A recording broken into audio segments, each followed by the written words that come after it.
Hi, welcome to the Tryforce podcast, where we talk about video games, we talk about movies, anime now, apparently. Yeah, we're fucking multimedia at this point. That alone is going to get us copyright. Watch the show. No. It's the Tryforce. Gee, Kira, why does Hirohiko Araki let you have two stands? Welcome to JoJo's Bizarre Adventure, part whatever we're on. I forgot to look that up before the show. You can't hit me with the two hot dogs meme right now. That's great.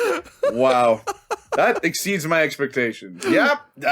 Yeah. Okay. I warned you, and you co-signed it. Yeah, I had to. I didn't know. Always read the terms and conditions, folks. That did it. That did it for me, man. That really tickled me. I appreciated that. Maybe I should have more trust in your intros. Who knows? Sometimes they're good. Sometimes they are fun. Most of the times, it's like digging through a barrel and trying to... it's really digging through a barrel, and then you just scrape off that little tiny piece at the bottom, but like sometimes the barrel's filled. Sometimes they remember to fill it over the weekend. Certainly. I sometimes that go into the well too many times, at least you keep it fresh. Yeah. At least you keep it fresh. That's one thing I'll have to say. Yeah, definitely. And if there's one thing that is fresh, I guess it would be the idea of having two stands. Oh, dude. Oh, yeah. So, definitely a poignant intro there. I was like, what? I don't know how to intro. I don't know what else to say, because we were doing the Yoshikage Kira stuff like right before this. In the last part, we ended on this is I think we're starting Heart Father is the first episode we're doing this evening. We are starting on actually Sheer Heart Attack Part 1. Sheer Heart Attack Part 1. Okay, yeah. Yeah, we have those two episodes, and then we have Heart Father. Gotcha. 25. Okay. Overall, we're starting on episode 97 overall, and 23 in this series. Oh, Sheer man. Heart Attack Part 1. Yeah, no, I love this series of episodes. I thought that this part of the stand was fucking crazy. It's like... it's so useful, but also so not useful. And it also shows just the crazy wide breadth of stands that exist in one stand. You know, it's like, it's true. It's technically one stand. You know, right. It's, I'm going to make a reference for part 5. It's kind of like Purple Haze. You know, he's got two parts. Yes. You know? Definitely. So I think that's really, really cool. And this kind of introduces us to the fact that there are little like substands, which are cool. Yeah. Especially this one is a super substand because it can be controlled from super duper far away. Mm-hmm. So technically it's its own stand. Yeah. As a result, it needs to you need to go retrieve it if something happens to it. And it's a shame. Yeah. But that's like really the only weakness here.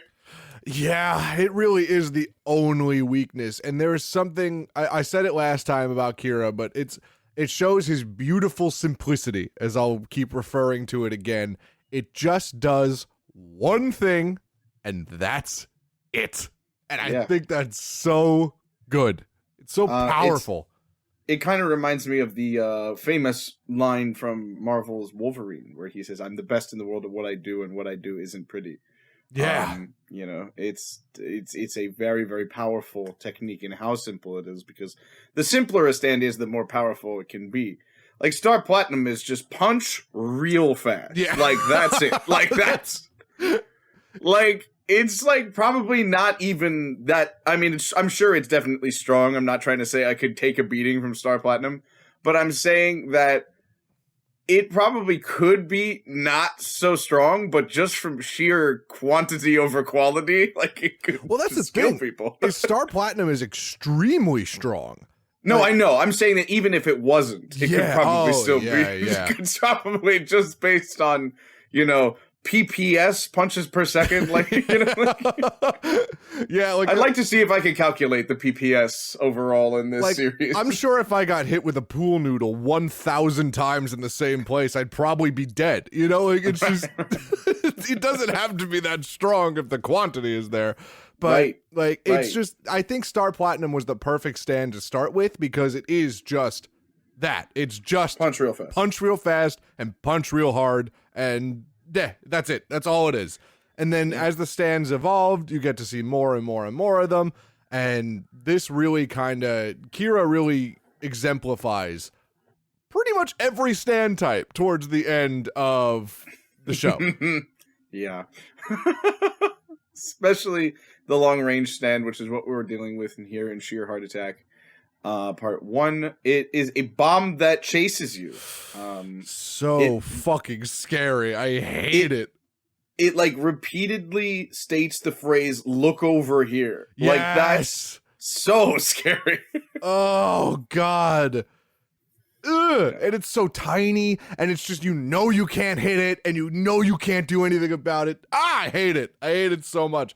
There's something so scary about the helplessness that you feel against this. And it also kind of loops back into Kira's character, where that is him. You're supposed to feel helpless. True. Certainly. So this is also an instance that I actually just watched this episode with Abby. This is around where we are, actually, in her watch of part 4. So this episode's actually really fresh in the mind, so I can't wait to talk about it.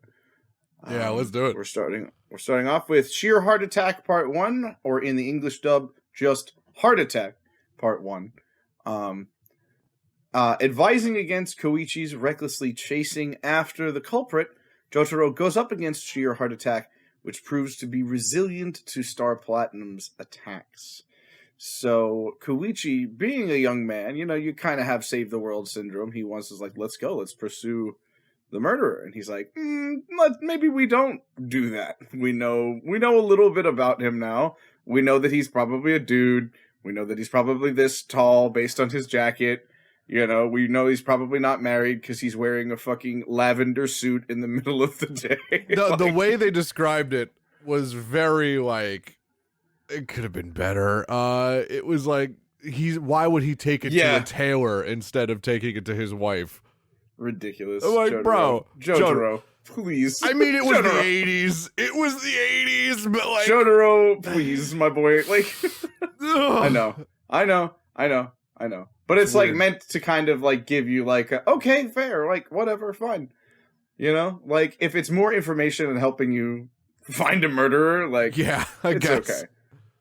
Ignoring Jotaro's warning, Koichi sends Echoes off to search for Kira, only to find that he can control Sheer Heart Attack from outside Echoes' range, which is already pretty long. Koichi's range with Echoes was shown in the episode where his now girlfriend kidnapped him. Yeah, he tried to make it to the payphone. That's still fucking crazy to me that they just we're cool and then are a thing now. And I'm like, okay, fucking weirdos, but okay. Hey man, you choose a face with your lady if you choose her face and risk your eyes doing so. So love conquers all, man. Love conquers all. It's a very Android 18 Krillin story, and I'm here for it. But in the absolute most batshit way. Oh man.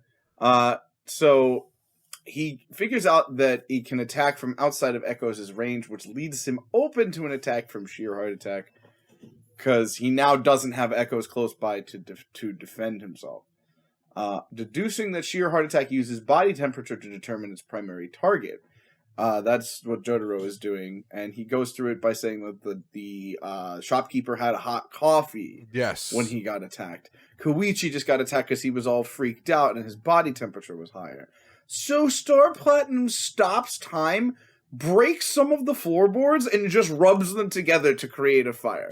And can I just tell you how unbelievably hilarious it was to witness Star Platinum earning his fucking Boy Scout badges going,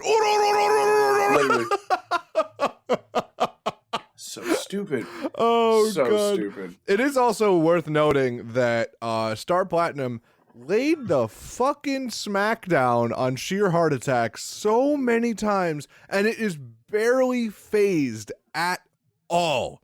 It was like cracked, but it was definitely still working. The which only is not, reason it was cracked at all is because it was in places. Yeah, it was cracked in places. But remember, Star Platinum tried to literally rip it apart. Star Platinum punched a hole through a cruise liner, and he couldn't rip this thing apart? This little, like, grenade-sized toy tank-looking motherfucker? Like, oh my God. It's not a matter of size, it's a matter of density, bro. It's a Absolutely. And he just kept coming and kept coming and kept coming. And it was so scary to know that, like, Star Platinum, pretty much the equivalent of Dio's fucking stand, could do nothing against this random shitbag in Morio. True. Like, oh my. This man has just murdered so effectively that he has the greatest murder stand of all time. Oh my God. Imagine if he had bigger aspirations than living in Morio. Right. Jotaro uses a fire to lure it away from Koichi, but gets critically injured by its amplified explosion. Thinking carefully, Koichi uses Echo's ability to distract Sheer Heart Attack while he contacts Josuke. So Koichi puts a little bubble that says sizzle on it, so he just like starts chasing it like a donkey on a carrot. I love that. That was really funny. And I just love when Koichi does the thing where he literally goes Super Saiyan. I don't know why they decided that that's going to be a thing. I'm sure Araki like probably licks the ground that Toriyama walked on. They were probably contemporaries. Yeah, absolutely. But like it fits. You know what? It fits. And why not? Abby actually did a little piece for me. I'm looking at it right now of Koichi with his Super Saiyan hair. And it actually has a little speech bubble that says, Z, we need you. Oh my God. I literally think, I look at it every morning and I'm like, yeah, all right, I'm going to go out there and fucking do this. You know? So, yeah, he goes Super Saiyan. He distracts him and calls Josuke and he's like, hey, we're being attacked. And he's like, what do you mean you're just being attacked? Don't say something like that so suddenly. Tell me where you are. Like, what? You know what, though? I'm also gonna go and say that Josuke kind of was the asshole here, because look at the circumstances. Yeah, you know what, Z? If you were to call me and be like, hey, I'm being attacked, come to my rescue, I'd be like, okay, fucking what? You can't just do that. All right, where are you? What's going on? But Josuke has no excuse based on what he's seen.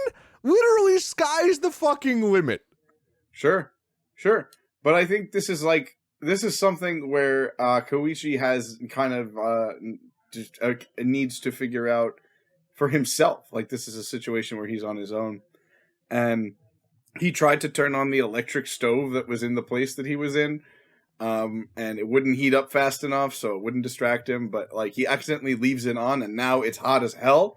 Yeah. So now the bomb, like, doesn't follow the sizzle bubble anymore and attacks them. God, do you remember when it fucking just like when he realizes that he's like, oh my God, it's gonna get too hot, and then the tank just stops.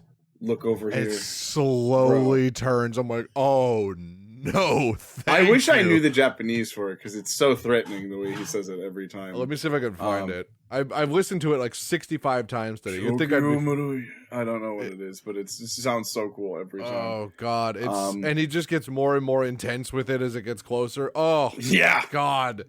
As Koichi is once again pursued, Echoes evolves into its third form, Echoes Act 3, using its new ability to increase Sheer Heart Attack's weight and stop its movements with the Act 3 Freeze! Oh, I love it.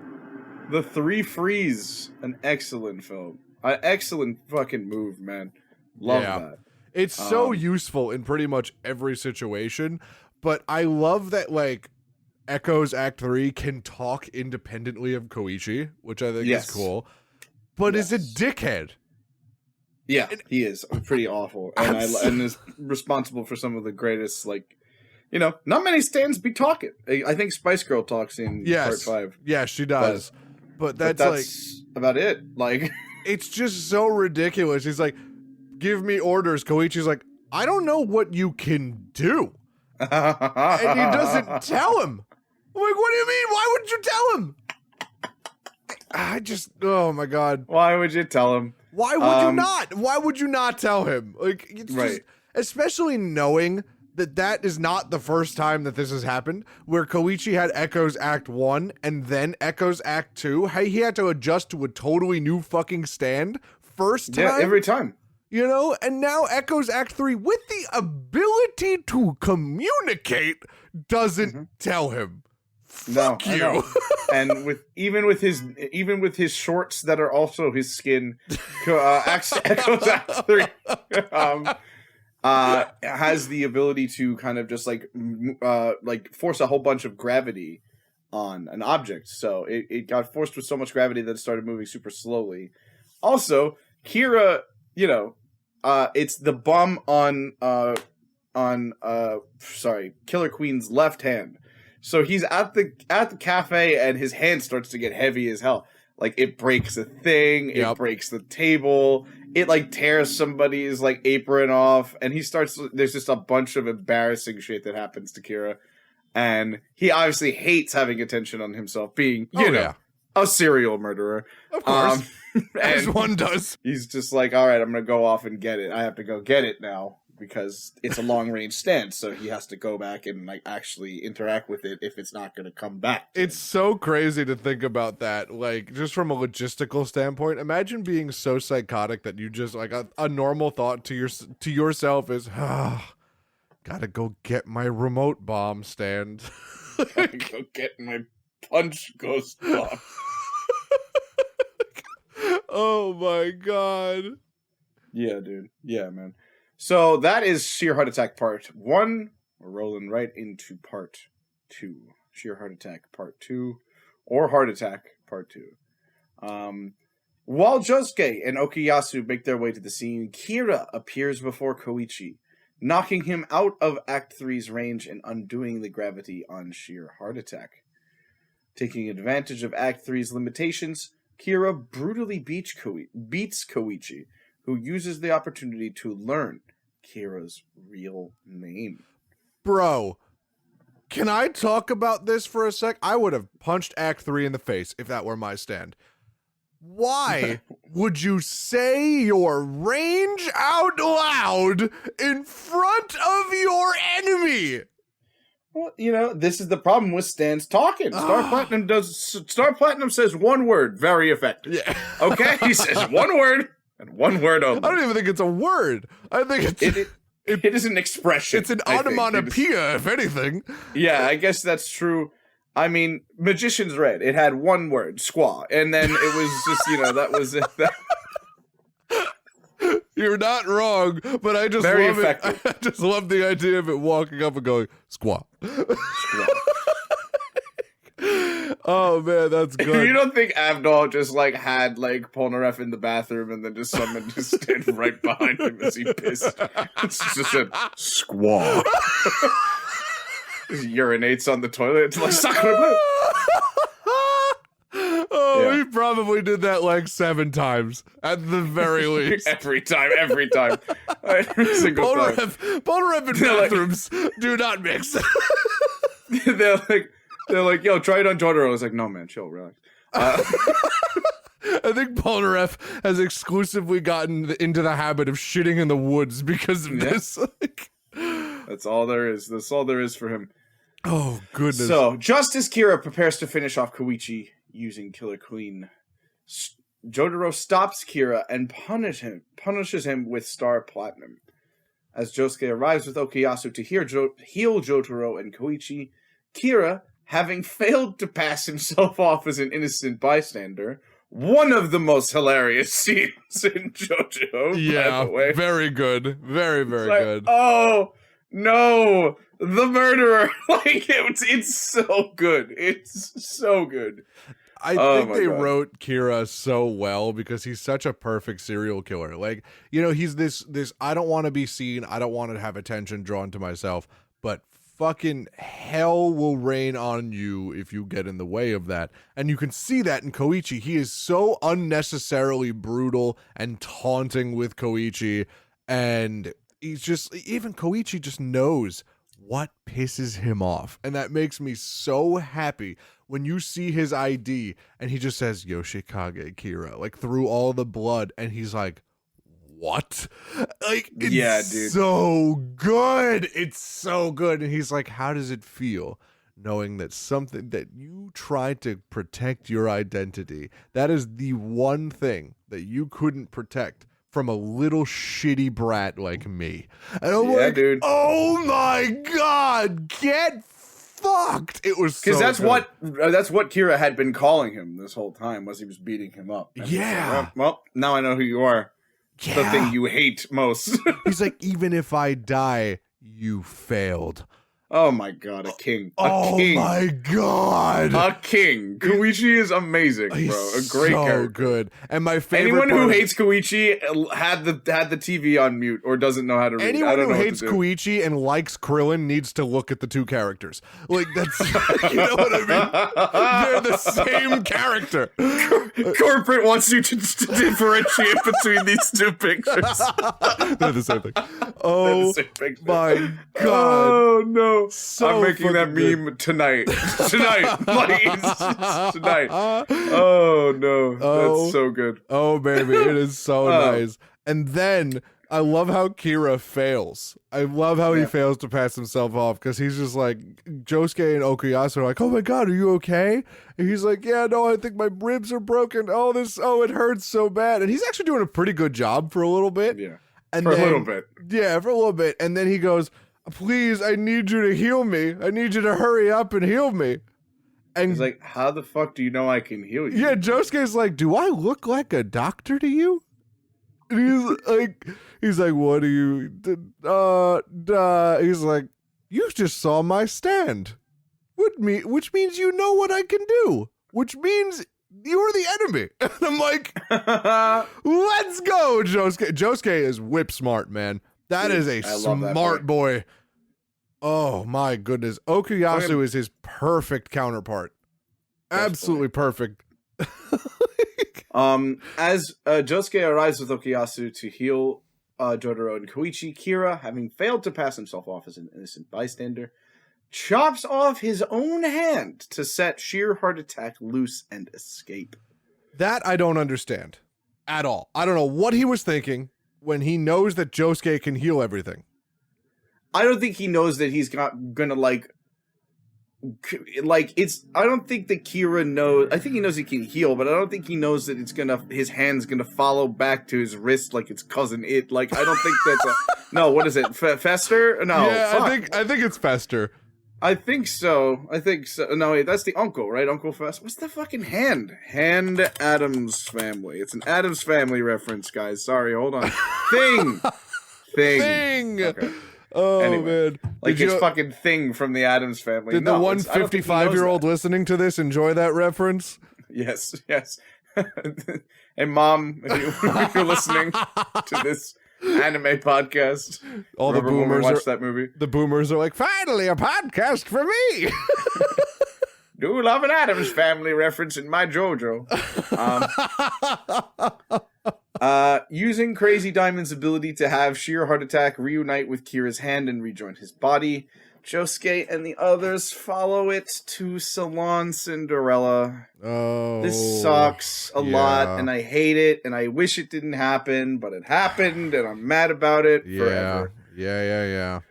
They discover that Kira has killed Aya after forcing her to replace his face with another person, allowing him to take a new identity and hide once again. So Aya Suji, that is a picture wrap on one of the only female characters in JoJo. Some of them are alive and most of them are dead. It's unbelievable. See, I don't understand this at all because how did Kira know about Aya? Ooh, pick me. Yes, I think please. there is a section where you see pictures from Kira's past, and there's someone that does look like Aya. Really? Like, that is a thing, and I don't think that's like I don't think that's intentional by Araki, considering he knows how to draw like 7 women. He really does. I think that it is a fun little fan theory. I'm gonna see if I can find it. Yeah, because like it's not explained in the show like at all. Yeah, it's strange, man. It's strange. It's definitely strange. When the episode maybe comes up, I might take a little pic ski, a little Snapchat for you. Yeah, let's see. I'm gonna look it up while you're talking about this because I want to see. Please, how did I can't do 2 things at once, unfortunately. I got you. Wish I could. We've got episode 25, Adam Heartfather. Adam being ATOM, not ADAM. Or Heartfather in the English dub. With an OAD of September 17th, 2016 and March 3rd, 2019 in the English dub. Strange, very strange to think that the anime for part 4 was coming out in 2016. I found out why, by the way. What is it? So this from Pro J Fury on Reddit. Hey. This is actually explained more in the anime. There's a scene in the Cinderella arc that shows Kira walking past the salon and observing Yukiko walk in. He's also aware of Yukiko and Koichi's relationship and all of that situation, which he reveals in his conversation with Koichi during the sheer heart attack thing. Simply put, through observation, which fits his character and personality extremely well. Right? She's a lovely lady. She probably has lovely hands. I'm sure Kira had her on his list. Probably, and Gross. oh god, he probably and was probably watching Yukiko that. too, man. Yeah, he was probably watching through the whole Wild. window. You know, ooh, What? he was probably watching through the window. No, thanks. Oh god, Nope. awful. Probably knows they're both stand users. Like, the guy knows a lot of stuff. Yeah, So, I mean, stand users can see other stand users. Yeah, the stand specifically. Yeah. You know? And like the aura that's around them. Exactly. I'm gonna make the joke every time. I love especially if we're doing the JoJo episode. Please continue to do so. I adore it. Okay. Josuke and the others searched through Kira's house, learning that he had been keeping a record of his toenail clippings since his murder of Remy because he's a freak. Yeah. There's no easy way to say that. It's There's just, fucking mason jars full of them. No, they're not Remy's. They're his. I know. That's what makes it worse. Oh yeah, that honestly does make it weirder. Oh yeah, man. Ew, No, thanks. ew. I would get maybe like fingernail clippings, maybe. Or, like, I don't know. The only possible way I would ever keep any of my fingernail clippings is if they were unbelievably crazy unique looking. You know what I mean? Oh my god. Okay. And I wouldn't keep it. I would just be like, holy shit, look at this thing. All right, time to throw it out. You know, like no, it'd have to get a second thought. Yeah, it takes a lot to save toenails. Yeah, it would definitely have to. It would warrant a double take, and then it would go in the trash. Yeah. You know. Just then, a camera takes a picture of them containing the ghost of Kira's late father, Yoshihiro, using his stand, Adam Heartfather, which I'm not sure I know that musical reference at all. I'm looking it up. Let's see. If you could, please. Yoshihiro traps Jotaro and Josuke. Oh, good lord. It's a What? Pink Floyd reference. Adam Hart Mother is the 5th album of Pink Floyd. Unbelievable. That's hilarious. Okay. Adam Hart father, Yoshihiro, traps Josuke and Jotaro within the confines of the photograph, with any damage done to the photo dealt to them as well. Jotaro instead tricks Yoshihiro into taking a picture of himself, freeing Jotaro and Josuke while trapping Yoshihiro inside a separate photograph. He actually doesn't trick him into taking a picture of himself. He's just like, he's such a dick about it. Like, Josuke's like, all right, so we got to do this. Jotaro, I need your help. And Jotaro goes, I give up. And Josuke's like, excuse me. It's so funny to watch it. And Jotaro's like, yeah, no, this guy's too powerful. I give up on trying to fight him. However, and then he takes the picture and then he puts it in front of the camera and then just sneakily hits the button behind him and takes a picture of the picture and traps himself and traps the father, whatever his name is, in Yoshihiro. Yeah, he traps him in there, and I think it's hilarious the way it happens. And he's just this picture now. Yep. Yoshihiro tricks Okuyasu. However, it's really Koichi. He really tricks Koichi into setting him free. Yeah, he does. Retrieving another stand arrow that Kira had in his possession as he makes his escape. I think, Colton, we need to kind of refresh maybe the crowd a little bit. Stand arrows is what have been being used around Morio to create other stand users. Yes. So you basically get shot with the stand arrow and you either die or manifest a stand. Correct. So I thought we'd just a little quick refresh button for the brain there. Yeah, absolutely. And apparently now there's more than one. There was only thought to be the one, and that is not the case because they have one in custody and then they find another one in this house. And then Jotaro's like, that explains why there's so many fucking stand users after me in part 3. He doesn't actually say that, but imagine how wild it would have been. Can't wait to come back in part 9. You know, part 8, really. Anyway.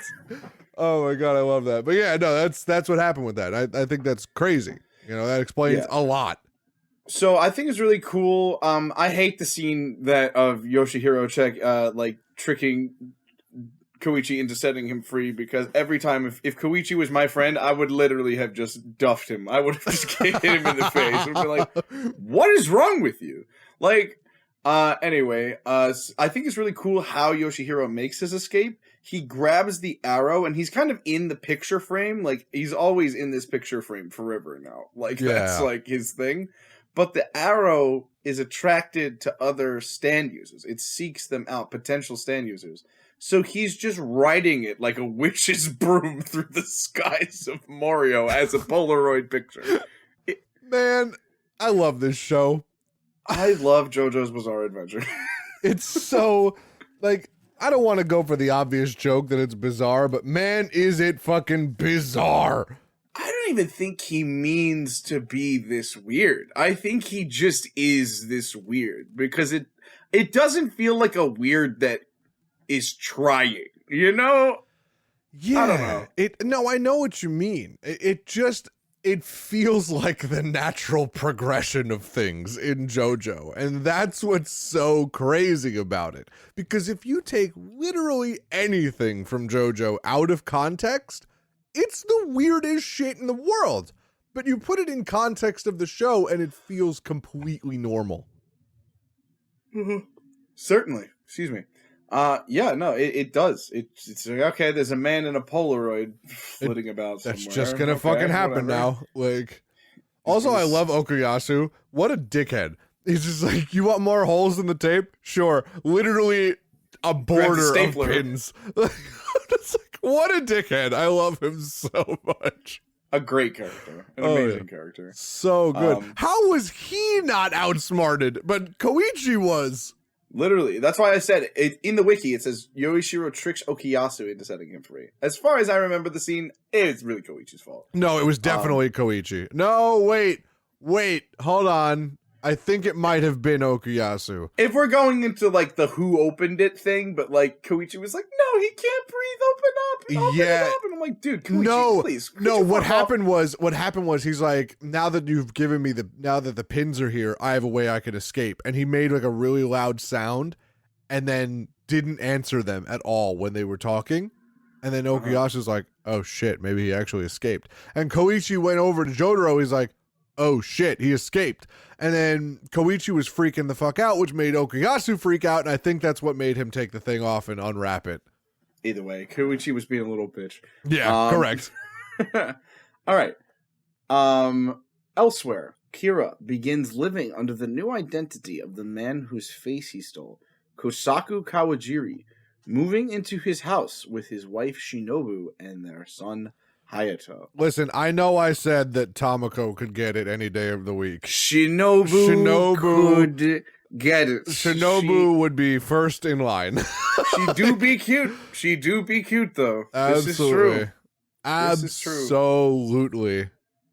And when she's like such a huge bitch to him as soon as he walks, like gets back, and she's like, "Sorry, I didn't cook dinner. There's some noodle ramen for you or something," and it's just like, she's like trying to get him to get mad, and he just makes the ramen it makes it better, like really makes it fancy and shit. So and funny. I She's saw like, I saw a comic a while ago where it was just that scene. It was like, "Oh, sorry, didn't make dinner." Ha ha ha. And he's just like, "What is it?" And then he's just like, 10-cent ramen.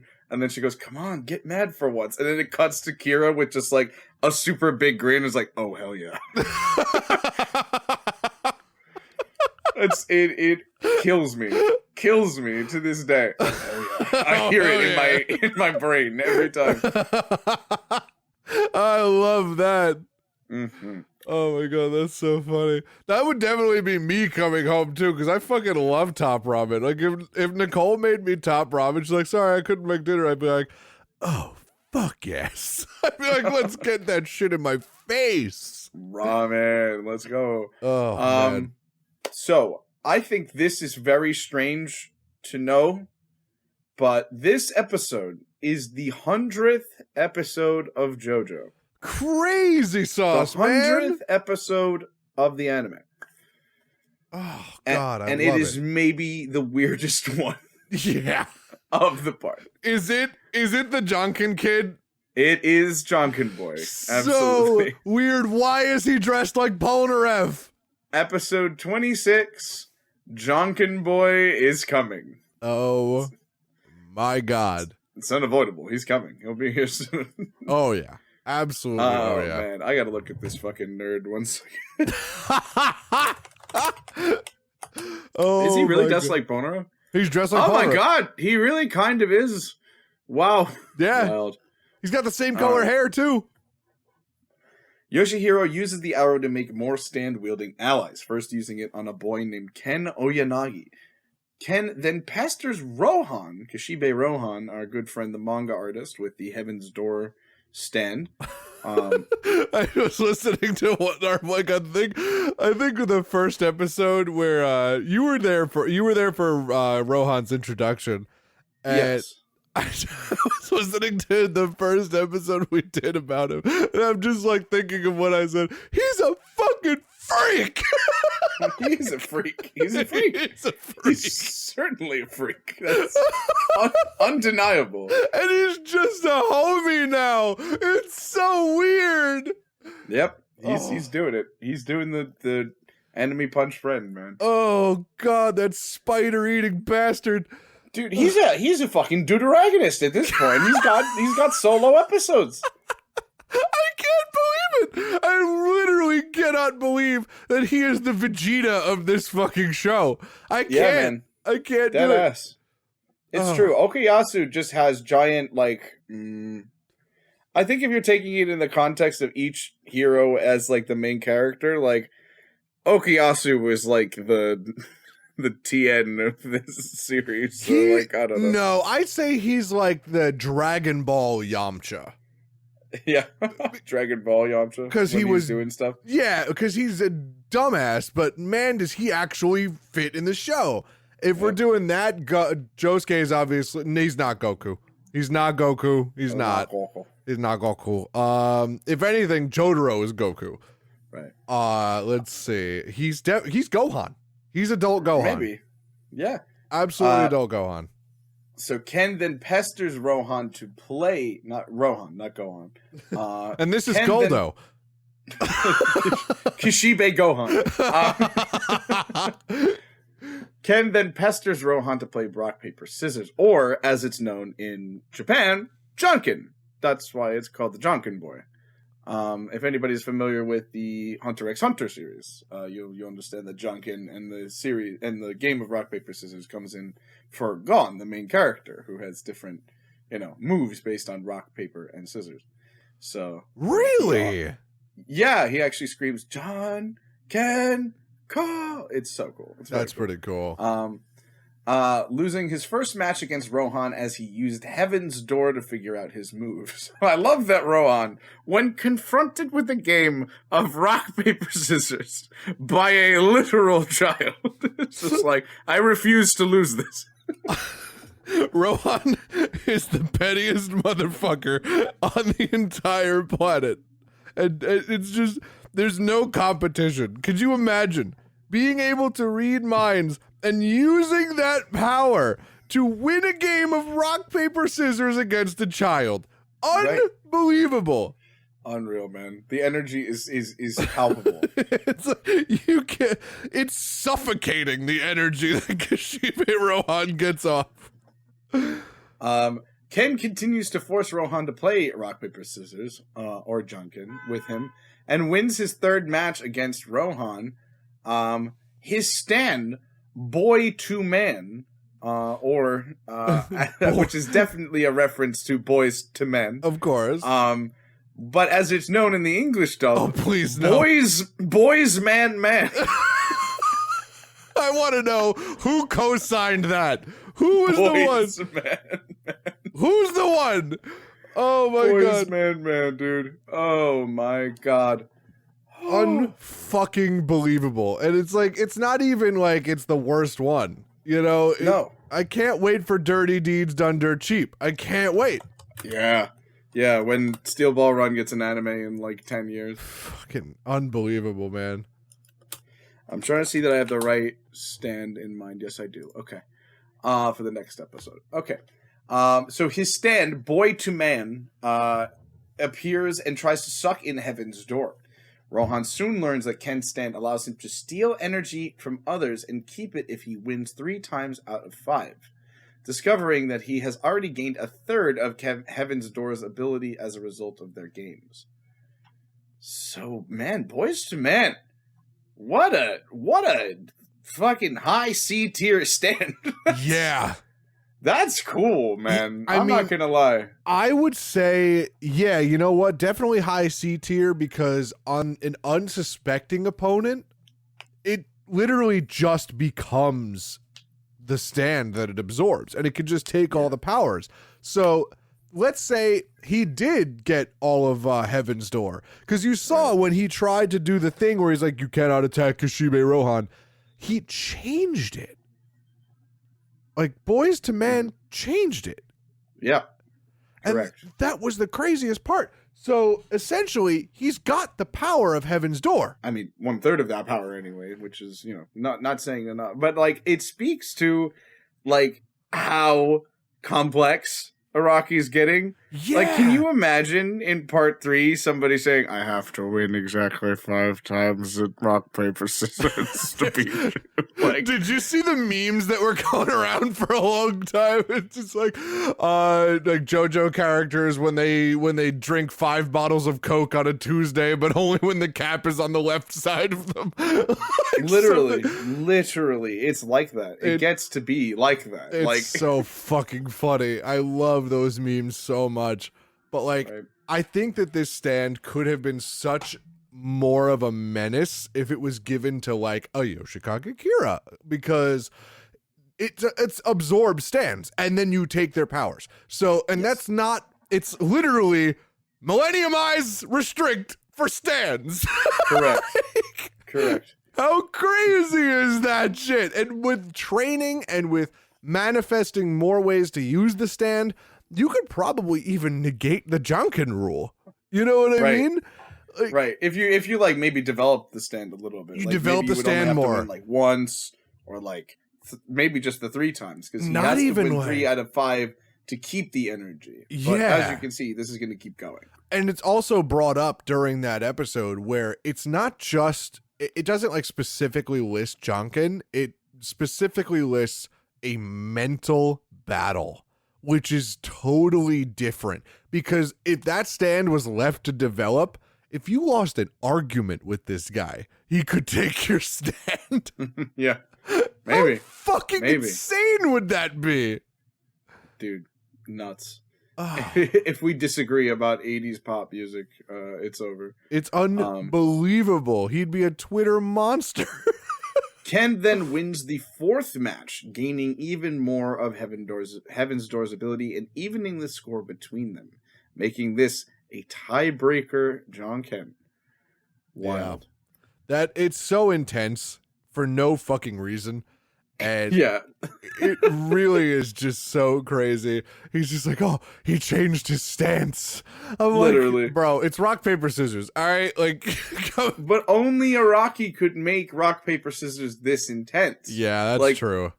Only he could make you care about rock, paper, scissors this much. I just, you know? I desperately want to be a bystander in a JoJo universe.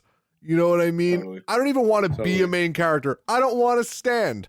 I want to wanna see these fucking psychopaths doing this thing. I wouldn't mind a stand, but I would be okay just people watching in a JoJo universe. Yeah.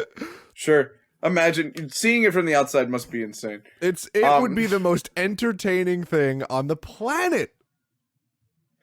Rohan wins his third match and receives Heaven's Door after borrowing Shizuka, the invisible baby, from Joseph Joestar as they walked past, having Shizuka change what Ken attempted to throw out by disappearing one of his fingers. Man used a child. Man went Heaven's Door on an infant to Yes. win a game of rock, paper, scissors. No, a king. Like, A king.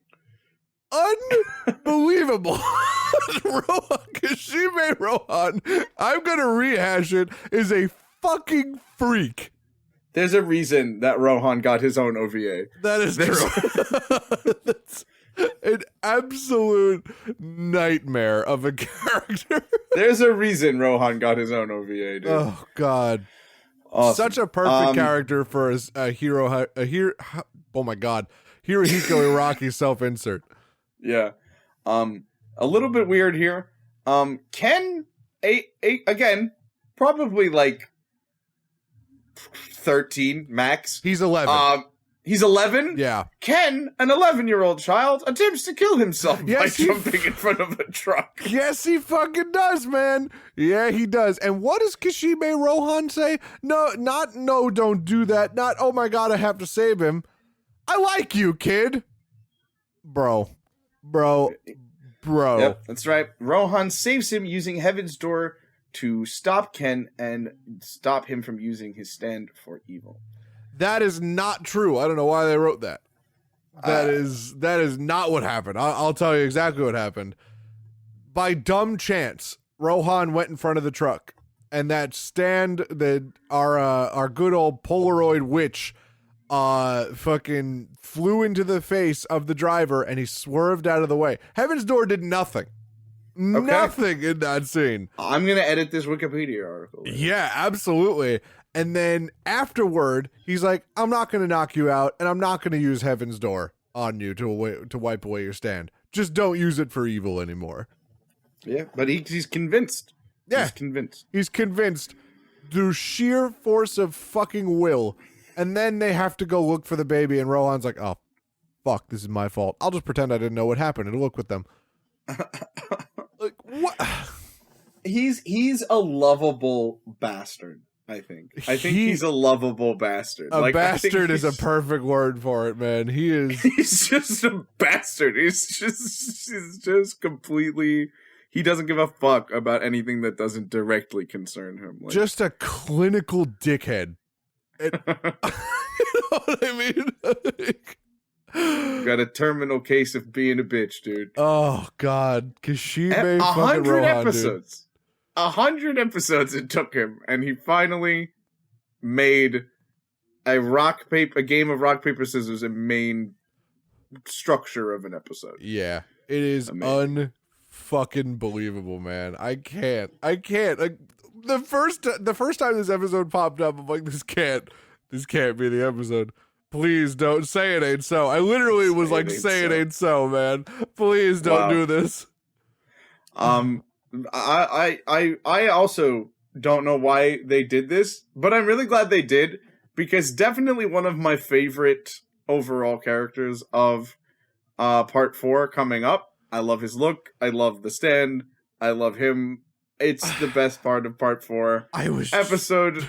Sorry, what? No, I was just about to say, I just got off saying, say it ain't so. And then they do this! Episode 27, quote unquote, I'm an alien. Oh my God. This is where I started like, okay, there's a really funny joke that I love so much. It's like a meme. It's like when you're watching a porn and you actually start getting interested in the story. Oh, stop it. Come on now.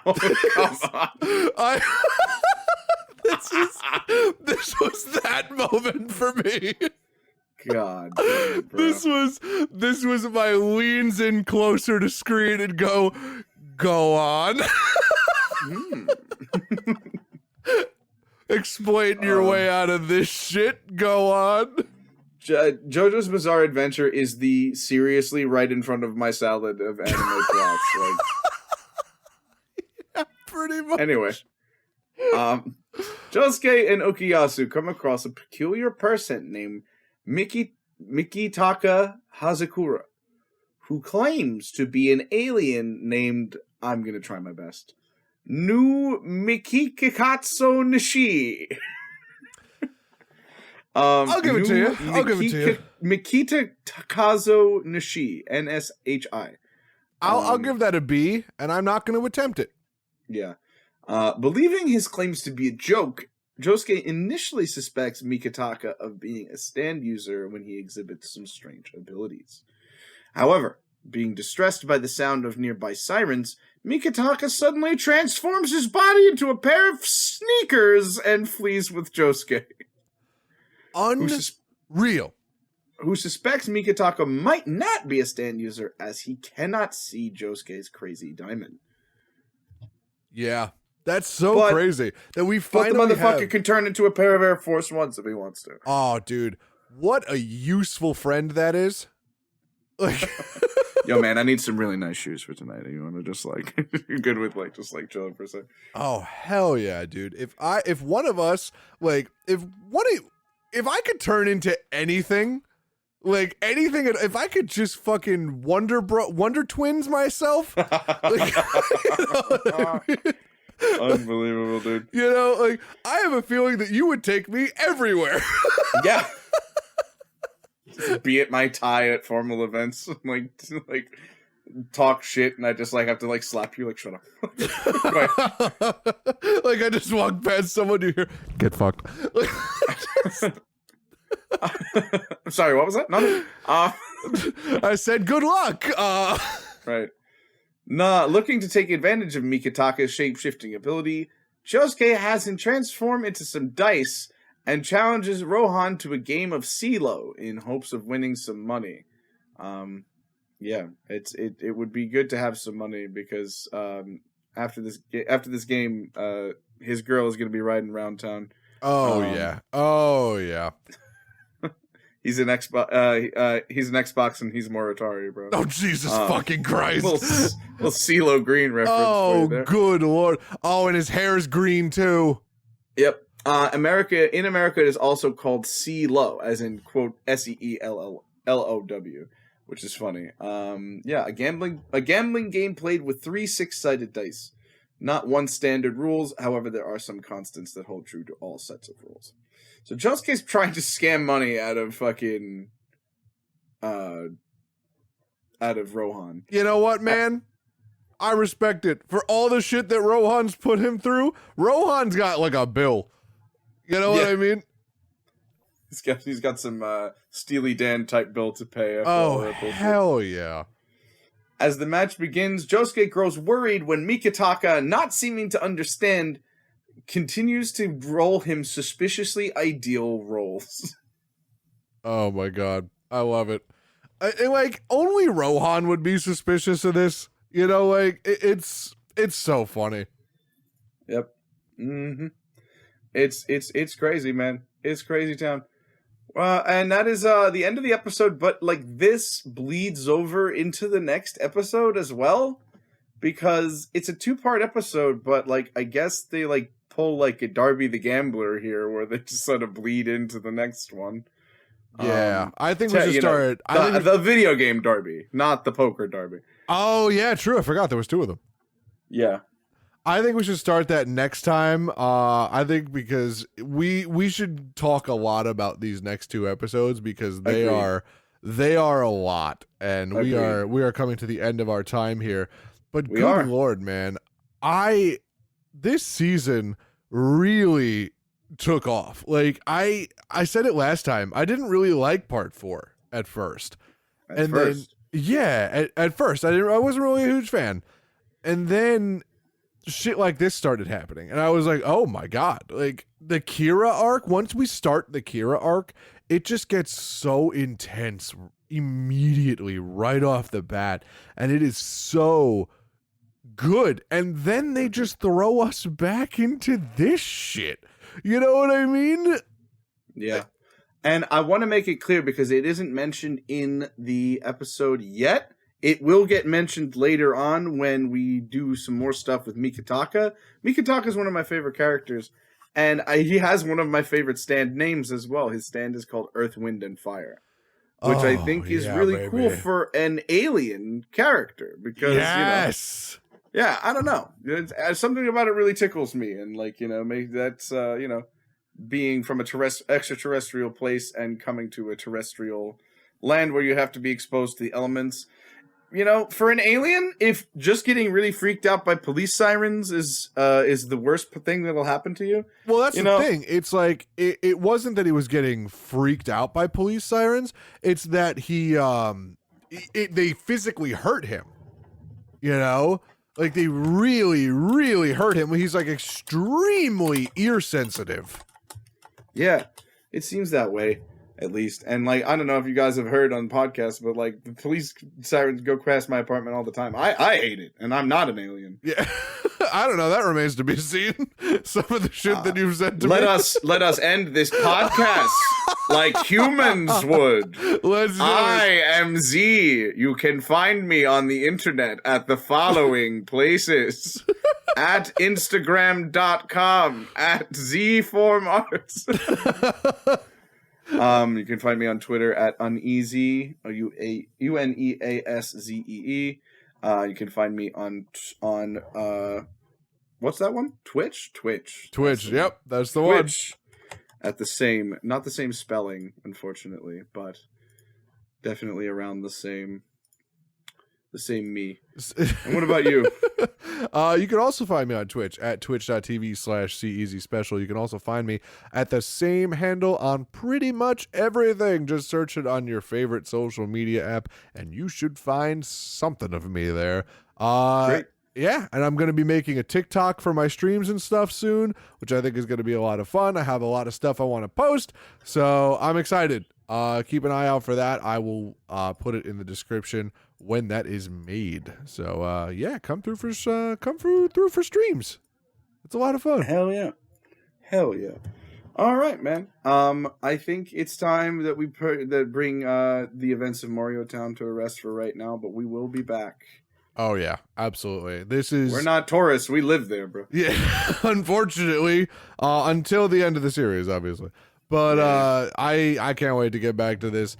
So tune in next week. You know what? Rain hasn't been here in a while, so I'm going to do it for them. Tune in next week when we do something else.